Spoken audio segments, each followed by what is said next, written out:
ईसा पूर्व 6ठी शताब्दी भारत में 16 महाजनपद अपने स्वरूप ले रहे थे और उसी समय संसार के अन्य कोनों में सभ्यताएं अपनी चरम सीमा पर थी।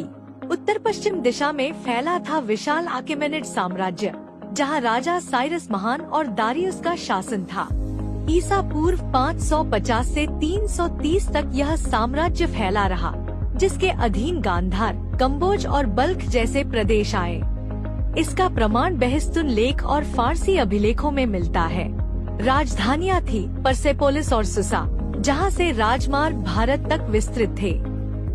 उत्तर और उत्तर पूर्व दिशा में आज का चीन उस समय झो वंश के अधीन था। ईसा पूर्व 1046 से 256 तक चला यह शासन कन्फ्यूशियस और लाओ त्से जैसे महान विचारकों के युग का प्रतीक बना। प्रमुख नगर थे हाओजिंग और लुओयांग, जहां से स्वर्गीय आदेश की धारणा जन्मी कि शासक की शक्ति नैतिकता पर आधारित होनी चाहिए।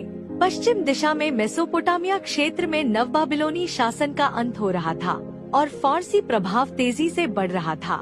मिस्र में पुराने फिरौनों का युग समाप्त हो चुका था और वहां विदेशी शासन की शुरुआत हो रही थी। दक्षिण दिशा में भारत के परे दक्कन की पहाड़ियों में कृषि और धातु निर्माण करने वाले समुदाय उभर रहे थे। आंध्र प्रदेश और कर्नाटक के नवपाषाण स्थलों से उनके जीवन के स्पष्ट साक्ष्य मिले हैं। इस प्रकार जब भारत में वैशाली, राजगृह और श्रावस्ती राजनीति के केंद्र बन रहे थे, तो उसी समय विश्व के मानचित्र पर